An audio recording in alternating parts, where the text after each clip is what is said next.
A very good morning to all students here. Yesterday we had already discussed about liberalization, privatization and globalization of new economic policy in India, in Indian economy. Today's our topic is LPG policy. हम उन तीनों को add करते हैं liberalisation, privatisation और globalisation को, तो हमारे पास टॉपिक बनता है एलपीजी पॉलिसी के मेरिट्स और डीमेरिट्स। यहाँ पे हमारे पास मेरिट के फर्स्ट पॉइंट है, 8 पॉइंट्स हमारे पास मेरिट के और 6 पॉइंट्स हमारे पास डीमेरिट्स के। सबसे पहले जो एलपीजी पॉलिसी आई, मैं आपको बता दूं कि एलपीजी पॉलिसी के बारे में मैंने आपको ये बताया था कि लिबरलाइजेशन पॉलिसी के अंदर हमारा सारा ओवरऑल कंट्रोल रहा है गवर्नमेंट का, जिसके अंदर हमने गवर्नमेंट से सारे के सारे लाइसेंसिंग की, हमने परमिशंस ली, कोई इंडस्ट्री सेटअप करनी है लाइसेंसिंग की ज़रूरत पड़ी। फिर हमारे पास उसके बाद लिबरलाइजेशन के बाद आया हमारे पास प्राइवेटाइजेशन।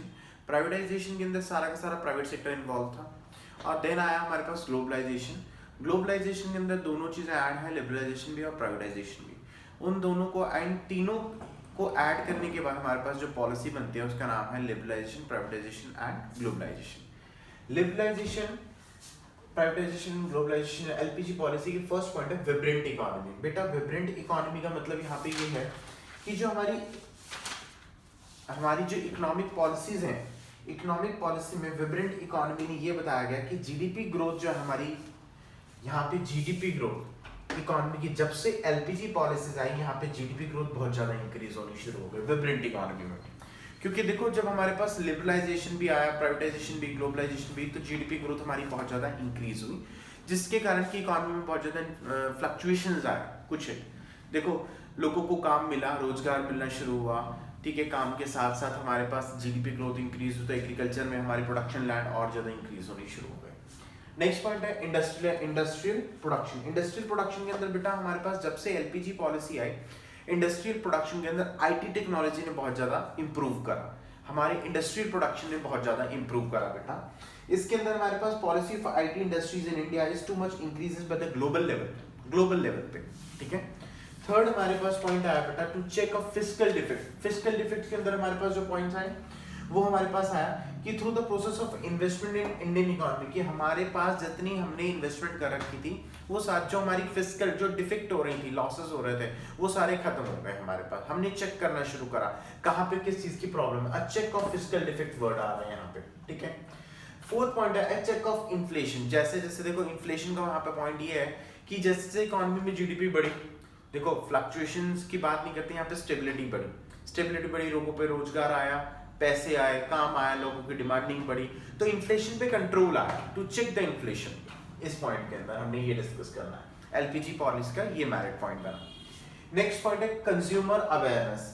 कंज्यूमर अवेयर होने शुरू हो गए रिगार्डिंग गुड्स कह सकते हैं, ठीक है, एग्रीकल्चर प्रोडक्टिविटी कह सकते हैं, इंडस्ट्रीज के अंदर से जो हमारे प्रोडक्ट निकल रहे थे उसकी हर चीज से रिलेटेड हमारे कंज्यूमर अवेयर हो गए जब से एलपीजी पॉलिसी इंडिया के अंदर आई। देन हमारे पास आ रहा है flow of private foreign investment. हमारा प्राइवेट फॉरेन इन्वेस्टमेंट में बहुत ज्यादा फ्लो हुआ बेटा, क्योंकि लिबरलाइजेशन, प्राइवेटाइजेशन, ग्लोबलाइजेशन की अगर हम बात करें एक्सपोर्ट इंपोर्ट के अंदर बहुत ज्यादा इंक्रीज हुई, जिसके अंदर यहाँ पे पॉइंट है flow of private foreign investment, कि हमारी फॉरेन के अंदर इन्वेस्टमेंट बहुत ज्यादा शुरू हो गई, हमारी आईटी टेक्नोलॉजीज के अंदर, एमएनसी कंपनीज के अंदर हमारी इन्वेस्टमेंट शुरू हो गई, ठीक है। बाहर के बैंक्स में हमने इन्वेस्टमेंट शुरू कर दिया, ठीक है। हमारी इन्वेस्टमेंट शुरू होने के बाद हमारे देश के अंदर और ज्यादा इंप्रूवमेंट शुरू हो गई, बहुत ज्यादा डेवलपमेंट एंड ग्रोथ शुरू हो गई। नेक्स्ट है इंक्रीज इन फॉरेन एक्सचेंज। अगर देखो एलपीजी पॉलिसी हमारे पास इंडिया में आई तो इसका मेरिट पॉइंट ये रहा कि फॉरेन एक्सचेंज पे बड़ा इंपैक्ट पड़ा। फॉरेन एक्सचेंज पे इंपैक्ट पड़ने का काम यहाँ पे ये था कि जैसे जैसे एलपीजी पॉलिसी ज्यादा ज्यादा इंक्रीज हुई, ठीक है, इसके अंदर जो जो नई चीजें आई हमारे पास, तो उससे फॉरेन एक्सचेंज पे इफेक्ट ये पड़ा कि हमारी इंक्रीज होनी शुरू हो गई, जो हमारी करेंसी की वैल्यू थी वो इंक्रीज होना शुरू हो गई, डॉलर की वैल्यू इंक्रीज होना शुरू हो गई, जिसके कारण कि हम जो भी हमने एक्सपोर्ट करा था, जो पैसा वहां से इंडिया आ रहा था, उसके कारण देश में बहुत ज्यादा ग्रोथ एंड डेवलपमेंट होनी शुरू हो गई। नेक्स्ट पॉइंट बनता है बेटा shift of monopoly market to competitive market. ये बहुत अच्छा वर्ड है बेटा मोनोपोली। मैंने आपको लास्ट ईयर भी 11th क्लास में मोनोपोली के बारे में बहुत डिटेल में बताया था कंपटीशन वाले चैप्टर के अंदर। मोनोपोली का मतलब होता है बेटा a single control, a single person, ठीक है, one person, a single seller और large number of buyers. In case of here a shift of monopoly market to competitive market. पहले के टाइम में क्या था, मोनोपोली मार्केट सिर्फ गवर्नमेंट का कंट्रोल था, प्राइवेटाइजेशन थी नहीं। फिर प्राइवेटाइजेशन एंटर, प्राइवेट के बाद हमारा ग्लोबलाइजेशन आया, जिसके अंदर एक्सपोर्ट इंपोर्ट इंक्रीज होने शुरू हो गए, ग्रोथ एंड डेवलपमेंट शुरू हो गई हमारे पास, ठीक है। मोनोपोली मार्केट से कॉम्पिटिटिव मार्केट तक पहुंचे हम लोग, ये हमारे साथ पॉइंट है। कॉम्पिटिटिव मार्केट में पहुंचने के बाद बेटा हमारे पास गुड्स की वैल्यू बढ़ गई, ठीक है, लोगों की डिमांडिंग इंक्रीज हो गई, सप्लाई इंक्रीज होनी शुरू हो गई, मार्केट में जीडीपी ग्रोथ बढ़ गया, हमारी एमएनसीज कंपनीज की लार्ज हो गई, बढ़ गई हमारे पास, आईटी सेक्टर बहुत ज्यादा इंप्रूव हुआ, एजुकेशन सेक्टर में इंप्रूवमेंट हुई, ठीक है। कॉम्पिटिटिव अगर हम बात करें तो मार्केट हमारी खाली इंडिया लेवल से नहीं, हमारी all over the world level से मार्केटिंग इंक्रीज हो गई। डन। ये हमारे पास 8 पॉइंट्स हैं जो कि हमारी एलपीजी पॉलिसी के मेरिट इंपैक्ट है, सारी इंपॉर्टेंस है, ठीक है। ये मेरिट पॉइंट्स हैं, 8 मेरिट पॉइंट्स हैं एलपीजी पॉलिसी। डन। फिर हमारे पास कुछ एक ड्रॉबैक्स थे, 5-6 ड्रॉबैक्स इसके अंदर लिखे हुए हैं, जिसके कारण कि एलपीजी पॉलिसी इतनी ज्यादा मतलब रेगुलेट नहीं हो पाई, चल नहीं पाई कहीं कहीं पे। कि एग्रीकल्चर की हम बात करें, फर्स्ट पॉइंट लिखा हुआ है निग्लेक्ट ऑफ एग्रीकल्चर। एग्रीकल्चर में निग्लेक्शन आए, क्योंकि सिर्फ देखो एग्रीकल्चर का प्राइमरी सेक्टर के बाद हमारे पास सेकेंडरी सेक्टर और टर्शियरी सेक्टर को हम देख ही नहीं पा रहे। देखो पर अब टर्शियरी सेक्टर, सेकेंडरी सेक्टर और टर्शियरी सेक्टर में बहुत ज्यादा इंपैक्ट है, अब एग्रीकल्चर में नहीं है इतना, ठीक है। कॉमर्स बहुत ज्यादा बढ़े जा रहे हैं, इंडस्ट्रीज बढ़े जा रही है, एग्रीकल्चर पे निगलेक्ट आ रहा है, ये ड्रॉबैक है एलपीजी पॉलिसी का। जब से LPG policy I agriculture down, come. Urban concentration of growth process, की जो रूरल और अर्बन एरिया है, रूरल हो गया बेटा गांव, अर्बन हो गया शहर। Urban concentration of growth process, सिर्फ हमने अर्बन के बारे में सोचा, रूरल के बारे में सोचा ही नहीं, ये हमारे लिए ड्रॉबैक है। क्योंकि रूरल के एरिया में अगर हम स्टार्ट करेंगे अपनी किसी भी कोई भी कंट्री है, अगर वो रूरल एरिया को देखेगी अपनी, तो उसी रूरल एरिया से ही हमारा अर्बन एरिया डेवलप होगा। हम लोग सिर्फ अर्बन एरिया के बारे में गवर्नमेंट सोच रही है यहाँ पे, ठीक है। वहीं पे इंप्रूवमेंट शुरू हुई है, वहीं पे डेवलपमेंट शुरू हुई है, वहीं पे कंपनीज आ रही हैं, वहीं पे हमारे पास इंडस्ट्री सेटअप हो रही है, तो हमारा रूरल एरिया बैकवर्ड रहेगा। थर्ड पॉइंट आता है बेटा economic condition. Economic condition impact करती है एलपीजी पॉलिसी पे। बेटा इकोनॉमिक कंडीशन पे बहुत ज्यादा चेंजेस आए हमारे, ठीक है। वही रूरल और अर्बन एरिया की बात कर सकते हैं, निग्लेशन की बात कर सकते हैं, एग्रीकल्चर निग्लेक्ट होना शुरू हो गया, सिर्फ इंडस्ट्री सेक्टर पे हमने फोकस डाला, ठीक है। हम लोग ट्रेडिंग हमने करना शुरू कर दिया, एक्सपोर्ट इंपोर्ट करना शुरू कर दिया, बट हमारे पास इकोनॉमिक कंडीशंस में कुछ एक डाउनफॉल्स भी आए, जैसे कि इन्फ्लेशन बहुत ज्यादा इंक्रीज हो गया, जो पुअर लोग थे उन चीजों को अफोर्ड नहीं कर सक रहे थे, ठीक है। ये सारे इकोनॉमिक स्प्रेड हुआ। नेक्स्ट है स्प्रेड ऑफ कंज्यूमरिज्म। कंज्यूमरिज्म बहुत ज्यादा स्प्रेड हुआ कि लोग तो बढ़ गए, कंज्यूमर्स की चॉइसेस बढ़ गई, हमारे पास रिसोर्सेज कम रह गए। अब ड्रॉबैक यहाँ पे आ गया कि जितने रिसोर्सेज, कंज्यूमर की डिमांडिंग बहुत ज्यादा होनी शुरू हो गई, जिसके कारण ये ड्रॉबैक बनता है कि स्प्रेड ऑफ कंज्यूमरिज्म बहुत ज्यादा इंक्रीज है।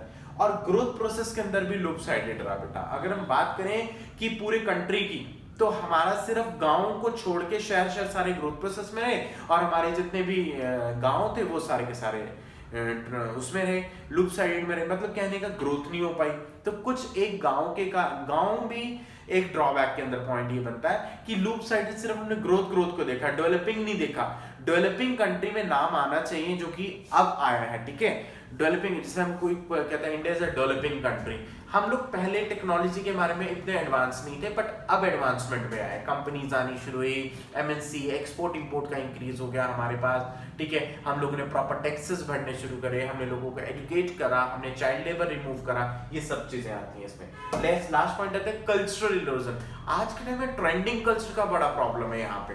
सपोज कीजिए कि आपके पास कोई एक नई चीज लॉन्च हुई है, कल्चरल इरोजन के अंदर क्या होता है कि हम लोग जो चीज वेस्टर्न कल्चर अडॉप्ट कर लिया हमने बहुत ज्यादा ऑल ओवर इंडिया, जैसे एग्जांपल लेते हैं, कोई एक एग्जांपल लेता हूं, आज के टाइम का एग्जांपल लेता हूं। कल्चरल इरोजन के अंदर ये होता है कि हम लोगों ने कोई एक टेस्ट पकड़ लिया, फॉरेन से टेस्ट आया कि हम लोगों ने शर्ट की वजह टी शर्ट्स का, तो हमने उसको बहुत ज्यादा मतलब फोकस डाला, हमने फोकस डाला कि जंक फूड्स के ऊपर बहुत ज्यादा, मतलब एक कल्चरली इरोज करते हैं हम। ये ड्रॉबैक है कि एलपीजी पॉलिसीज आने के बाद, कंपनीज आने के बाद, मार्केटिंग इंक्रीज होने के बाद कुछ चीजों में ड्रॉबैक दे रहे, कुछ चीजें अच्छी भी रही, ठीक है। कुछ बेटा मैंने मैरिट्स पढ़ा है, कुछ डीमेरिट्स पढ़ा है, ठीक है। आज इस चैप्टर के आज वाइंड अप है, ये चैप्टर लास्ट डे था, क्योंकि हमने 4 दिन हो गया, मोर देन 4 डेज हो गए हमें इस चैप्टर को करते हुए, ठीक है। एलपीजी पॉलिसी के मैरिट्स और डीमेरिट्स ये बता दिए मैंने आपको अच्छे से। एक बार अच्छे से बुक में पढ़ लीजिएगा, आपके 1 to 1 पेज पे है, 1 to 2 पेज पे, 1 to 3, 1 to 4, ठीक है।